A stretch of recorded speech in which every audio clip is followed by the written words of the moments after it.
Foundation in the United States, and in 2012 I co-funded a project that until today supports orphans in Angola. So since then I have dedicated my career to support the health and well-being of children.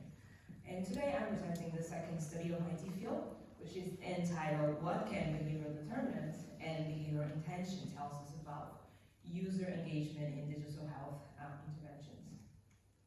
And to say that the study is a collaboration of academic and non-for-profit organizations and international agency partners. So digital delivery platforms, including chatbots, they offer a potentially cost-effective means to scale up public health interventions. However, there is a major challenge for creating impact using those platforms because unfortunately the dropout of users is really high.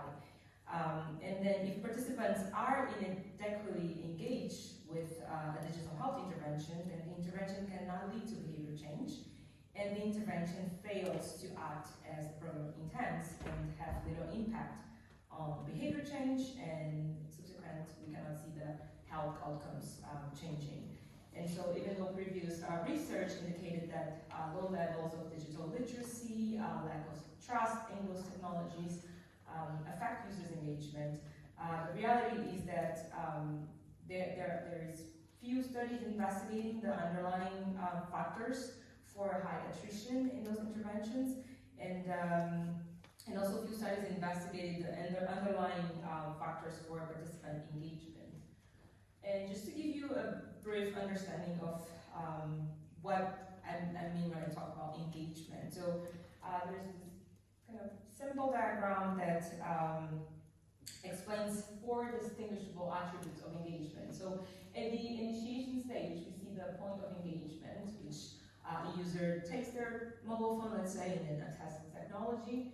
And the second point is the maintenance stage, where is the point of sustained engagement, so they actually engage with the modules being delivered. And then there is a point of disengagement, the user may lack interest on it and then just start using, and then there's a point of re-engagement. And in my study, I'm focusing more on this point because the literature points that usually users drop out after 2 weeks of the intervention. And to better understand it, I have created this term which I call behavioral determinants. So I look into behavioral intention, which is their initial intention to use it, and also behavioral determinants to understand the engagement process. So from the point that users receive the intervention, they present the intention towards using it until the point that they engage. And so I'm looking to factors that are related to their previous knowledge and attitudes, the belief systems of groups and peers around them, and also the environmental resources that could facilitate their use of this technology. So I'm trying to use a holistic approach that acknowledges that individuals will have different socioeconomic characteristics that could actually support their usage of those technologies. And so I developed what I call the digital health engagement model.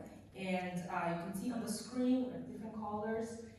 So basically I tried to break down some of those factors and to say that I have nested the theory of planned behavior, which is one of the mostly used in public health to understand the behavior change process. I nested it with the technology acceptance model, which is a really one of the mostly used models within the technology side to understand how users engage with new technology. And then I also used the Pentry model, which is another public health model, to break it into different levels. So if you see at the first level, we have the community and organizational level factors. So for instance, social influence and habit.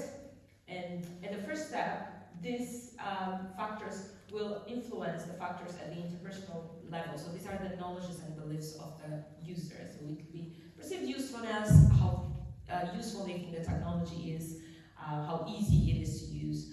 And to say that these colors here actually tells us where these variables come from. So the variables in blue, perceived usefulness and perceived ease of use, come from the technology acceptance model, and variables in pink come from the technology acceptance model and the theory of planned behavior. And then the variables in purple purple are some external variables from the literature.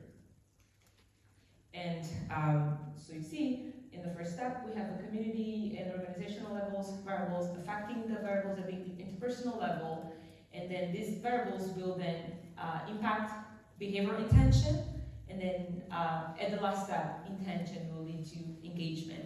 And to say that there are